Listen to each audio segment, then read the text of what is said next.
علامہ شہید کا خون، علامہ ابتسام الہی ظہیر کے بیٹے اور قرآن و سنت سے محبت کرنے والی ہر شخصیت ان سے بے پناہ محبت کرتی ہے اور اپنے بیٹوں کے نام ان کے نام پہ رکھے جاتے ہیں۔ یہ رمضان المبارک سے پہلے میں عمرہ کرنے کے لیے جب گیا ہوں تو ایک دوست مجھے کہنے لگے دعا کیجئے گا اللہ مجھے بیٹا دے، تو میں نے اپنا بیٹے کا نام قیم الہی ظہیر رکھنا ہے۔ اتنی محبت لوگ کرتے ہیں۔ تو ساتھیوں، آپ کو صرف عوام تک پہنچنے کی ضرورت ہے، تنظیمی وابستگیوں سے بالا تر ہو کے اللہ کی رضا کے لیے قرآن و سنت موومنٹ کا ساتھ دیجئے۔ یقین کیجئے اللہ تعالیٰ آپ کو بہت زیادہ عزتوں سے سرفراز فرمائے گا۔ قرآن و سنت موومنٹ کے میرے جیسے چیئرمین اور عہدیداران کو پورے پاکستان میں کوئی نہیں جانتا تھا، کیونکہ یہ تنظیموں میں جاتے تھے تو چودھریوں میں جا کے ان کی کرسی کی کوئی حیثیت نہیں ہوتی تھی، جبکہ قرآن و سنت موومنٹ میں وہ عزت ملی ہے کہ الحمدللہ پورا پاکستان ہر ذمہ دار کو ان کے اخلاص کی وجہ سے پہچانتا ہے۔ تشریف لاتے ہیں جناب صاحبزادہ قیم الہی ظہیر حافظہ اللہ تعالی بن علامہ ابتسام الہی ظہیر حافظہ اللہ تعالی۔ السلام علیکم ورحمۃ اللہ وبرکاتہ۔ قبل اس کے کہ گفتگو کا مختصر سی گفتگو ہوگی، اس کا آغاز کروں۔ دو باتیں ہیں۔ ایک، ابھی ہی مدثر رحمانی حافظہ اللہ نے بتلایا ہے کہ ان کے امریکہ کے اندر ایک دوست، ان کے والد صاحب کو دل کا اٹیک ہوا ہے۔ دعا کریں اللہ تعالیٰ ان کو شفائے کاملہ عاجلہ عطا فرمائے۔ دوسری گزارش، اور وہ گزارش دست بستہ عرض بھی ہے، اللہ کا واسطہ ہے، اللہ کے لیے، میں علامہ نہیں ہوں اور علامہ کہلوا کے مجھے ایسا کبھی محسوس نہیں ہوا کہ میری کوئی بڑائی کی گئی ہے، بلکہ سچی بات یہ ہے شرم، حیا اور بے عزتی محسوس کرتے ہیں۔ اس کی وجہ یہ ہے کہ میں یہ سمجھتا ہوں یہ لفظ علامہ یہ علماء کے شیان شان لفظ، اور علماء بھی علماء راسخین چوٹی کے علماء ہوں، ان کے لیے لفظ علامہ کا استعمال ہو، ان کو پھبتا ہے، سجتا ہے، ان کے لیے جائز ہے، حلال ہے۔ ہمارے جیسے طالب علم کے لیے یہ لفظ حلال نہیں ہے۔ اللہ تعالیٰ آپ کو ہدایت دے اور ہمیں صحیح معنوں کے اندر کتاب و سنت کا دائی، نوکر، خادم اور علامہ بنائے، اس کے بعد بھی علامہ کہلوانے کا کوئی شوق نہیں ہے۔ نحمدہ و نصلی علی رسولہ الکریم، بسم اللہ الرحمن الرحیم۔ ولا تہنوا ولا تحزنوا وانتم الاعلون ان کنتم مؤمنین۔ حضرات دی وقار، بزرگوں، دوستوں، بھائیوں، قرآن و سنت موومنٹ کے شاہین و شہبازوں، اور اللہ کے فضل و احسان سے قرآن و سنت موومنٹ کی حال ہی میں حلف برداری کر کے ضلع فیصل آباد کی کابینہ کا حصہ بننے والوں، میرے نوجوان ساتھیوں، میرے بزرگوں، دوستوں،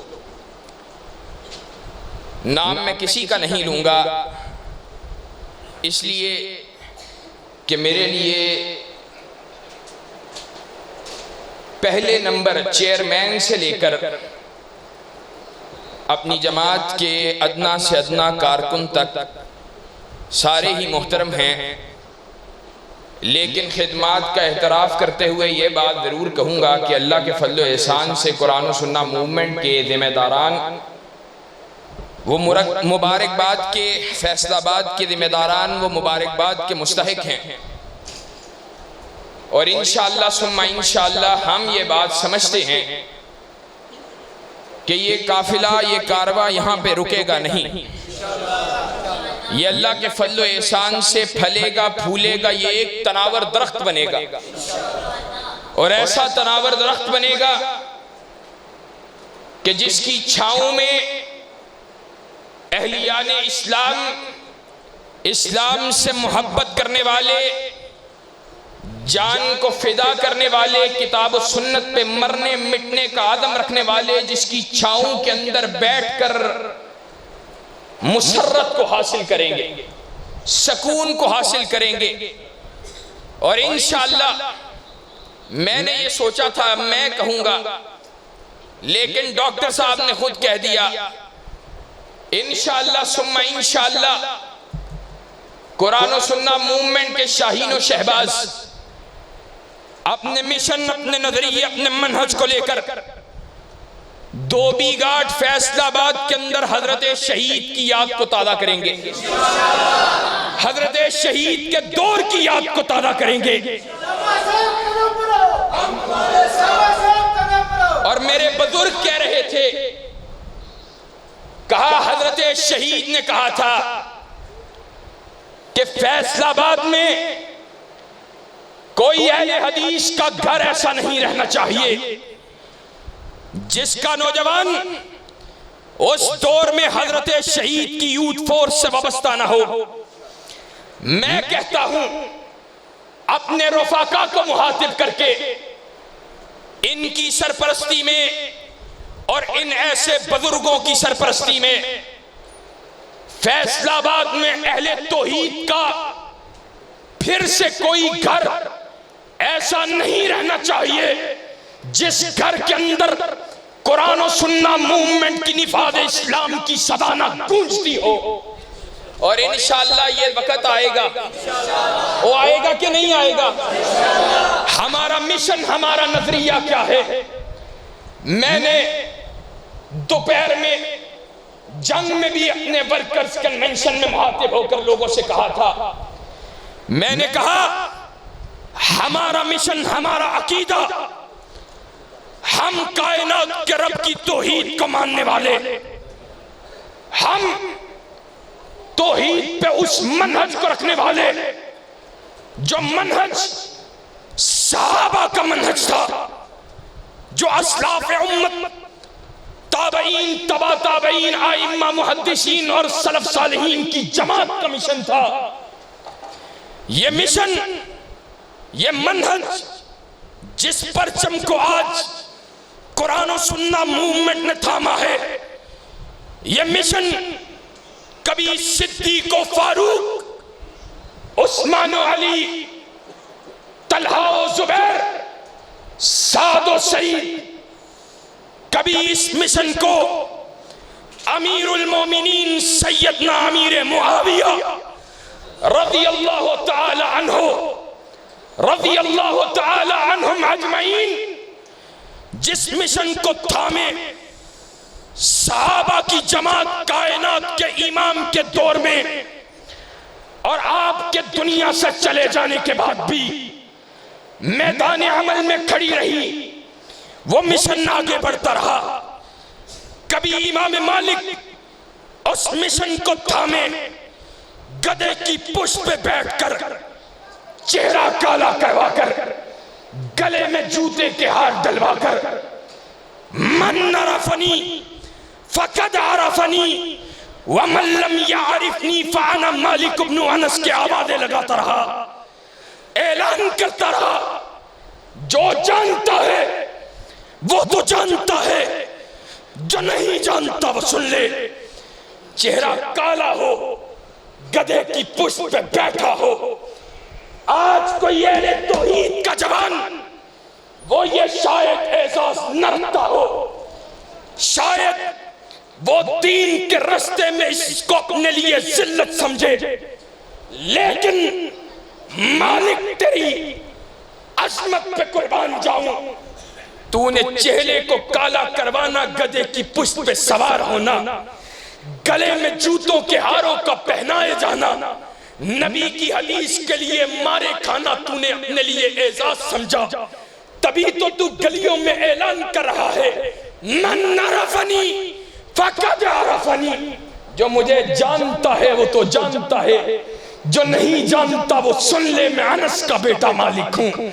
لوگوں کو مارا گیا، شراب نوشی کے جرم میں مارا گیا، لوگوں کو مارا گیا، بد کرداری کے ارتکاب کے جرم میں مارا گیا، لوگوں کو مارا گیا، جھوٹ، فریب، قتل، چوری، ڈکیتی کے جرم میں مارا گیا۔ آج انس کے بیٹے مالک کو نبی کی حدیث کی وجہ سے مارا جا رہا ہے۔ انشاءاللہ کائنات کے امام کی حدیث کا دفاع کرنا، دین کے ایک ایک مسئلے پہ کٹ جانے کا عزم رکھنا، یہ مالک سے ہمیں ورثے میں ملا ہے۔ کبھی اس مشن کو احمد ابن حنبل اٹھاتا رہا، اور آج علی وجہ البصیرہ ڈنڈے کی چوٹ یہ بات کہنا چاہتا ہوں، اور یہی میری گفتگو کا مرکزی خیال ہے۔ لوگوں، باطل مٹ جانے کے لیے ہوتا ہے، باطل خاک کتنی ہی آب و تاب کے ساتھ آئے، کتنے ہی جاہ و جلال کے ساتھ آئے، وقت کی گردش اس باطل کو زمین میں دفن کر دیتی ہے۔ لیکن حق اور حق والے وہ بظاہر دنیا کے سامنے زمین میں دفن ہو جائیں، لیکن حق زندہ رہتا ہے، اور حق والوں اور ان کا نظریہ باقی رہتا ہے۔ کون کون جانتا ہے احمد بن حنبل اس کے دور میں بھی باطل، وہ اپنے پورے عروج پہ تھا۔ یہ میرے شیخ بیٹھے ہیں، جاؤ قاری خالد ضیاء سے پوچھو، یہاں پہ شیوخ موجود ہیں، ان سے جا کے پوچھو کیا بات ہے۔ معتزلہ، جہمیہ، وہ ان کا عروج ہے۔ معتزلہ کا عروج اتنا عروج کہ وہ حکومت کے اندر ہے، حکمران بھی معتزلی ہے۔ آج بتلاؤ، کہتے ہیں ان حکمرانوں کے ساتھ چلنا پڑے گا،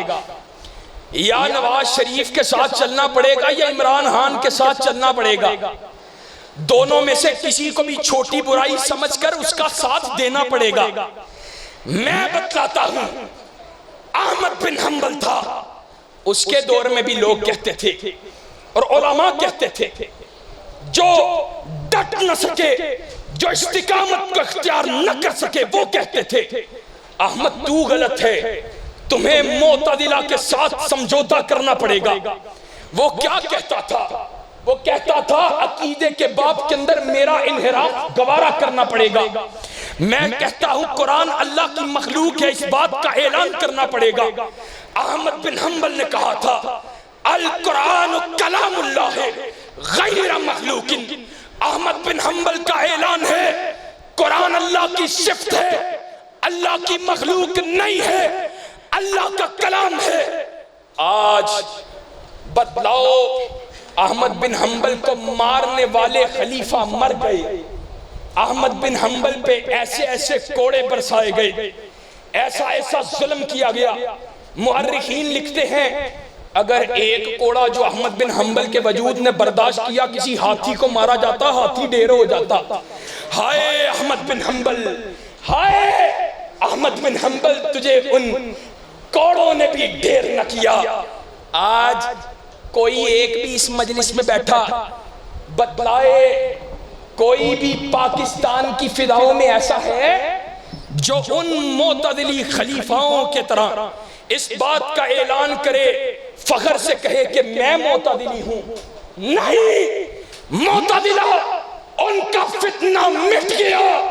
احمد بن حنبل اور احمد بن حنبل کے ماننے والے آج بھی زندہ ہیں، اور انشاءاللہ ثم انشاءاللہ کہتے ہیں نفاذ کتاب و سنت کے لیے جد و جہد کرتے ہو،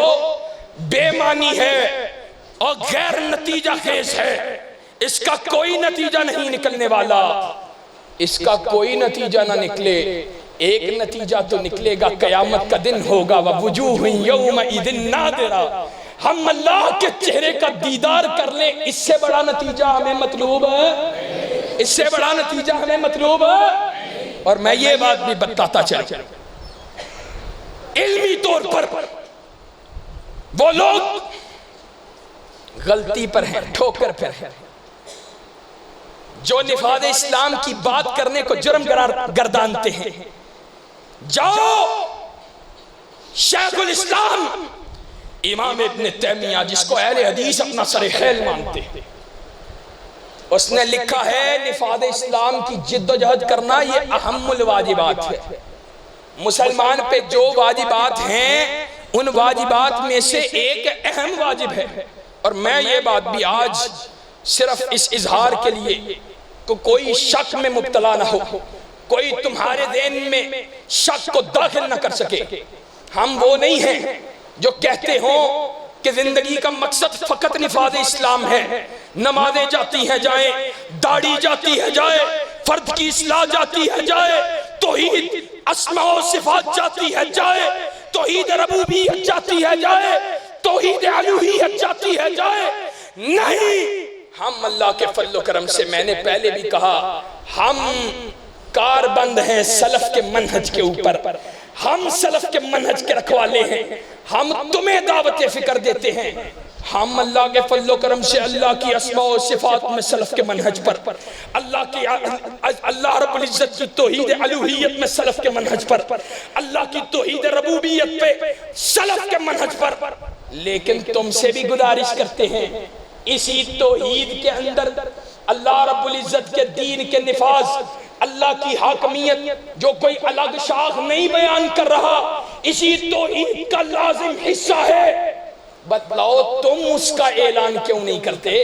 بتلاؤ تم وَمَن لَّمْ يَحْكُمْ بِمَا أَنزَلَ اللَّهُ فَأُولَٰئِكَ هُمُ الظَّالِمُونَ کے تحت، وَمَن لَّمْ يَحْكُمْ بِمَا أَنزَلَ اللَّهُ فَأُولَٰئِكَ هُمُ الْفَاسِقُونَ کے تحت، وَمَن لَّمْ يَحْكُمْ بِمَا أَنزَلَ اللَّهُ فَأُولَٰئِكَ هُمُ الْكَافِرُونَ کے تحت تم کیوں اس بات کا اعلان نہیں کرتے کہ جو اللہ کی زمین پہ غیر کے نظام کو مانتا ہے وہ بھی اللہ کی توحید میں شرک کرنے والا ہے؟ جاؤ،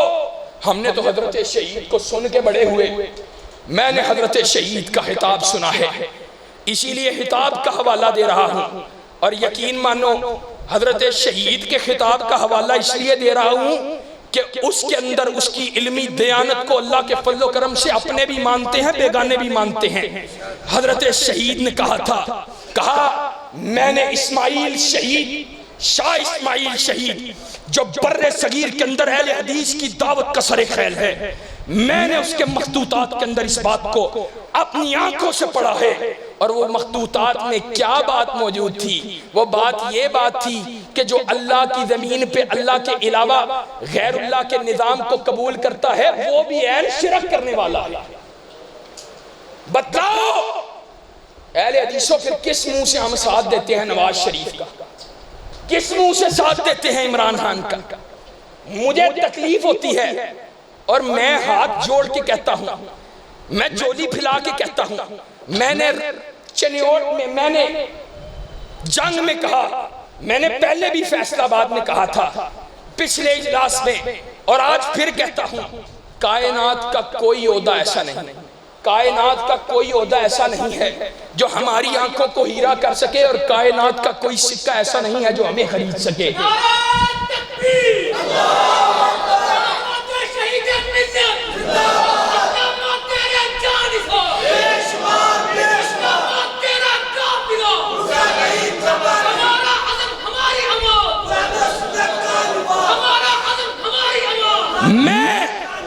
میں یہ بات کہتا ہوں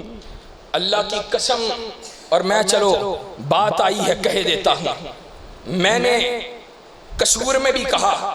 اللہ کی قسم، نواز شریف ہو، عمران خان ہو، یہ بھٹو کا بیٹا ہو، یہ دین کے نفاذ کی ان میں سے کوئی دین کے عملی نفاذ کے لیے میدان عمل میں آئے، نفاذ اسلام کو اپنا منشور بنا کے آئے، اللہ کی قسم ہمیں داڑھی منڈوں کی جوتیاں اپنے سروں پہ رکھنے کے لیے تیار ہیں، لیکن خدا کی قسم دین سے غداری کرتے ہوئے آئے۔ میں کسی اپنے ادنا سے ادنا دین کے خادم اور نوکر کی اللہ کی قسم ان باطل حکمرانوں کو اس کی جوتی کے تلوے کے برابر نہیں سمجھتا ہوں، اور انشاءاللہ ثم انشاءاللہ فیصل آباد کے یہ شاہین و شہباز پورے ضلع کو اللہ کی توفیق سے کتاب و سنت کا گہوارہ بنا کے چھوڑیں گے انشاءاللہ۔ انشاءاللہ بناؤ گے دفاع دین کی اس تحریک کے اندر اللہ کے فضل و کرم سے پوری قوت کے ساتھ، پورے عزم کے ساتھ، پورے حوصلے کے ساتھ اس کا حصہ بن کر باطل کے ساتھ ٹکراؤ گے انشاءاللہ۔ انشاءاللہ ثم انشاءاللہ خون دل دے کے نکھاریں گے روح برگ گلاب، کہ ہم نے گلشن کے تحفظ کی قسم کھائی ہے، شب گریزاں ہوگی آخر جلوہ خورشید سے، یہ چمن معمور ہوگا نغمہ توحید سے، وآخر دعوانا ان الحمدللہ رب العالمین۔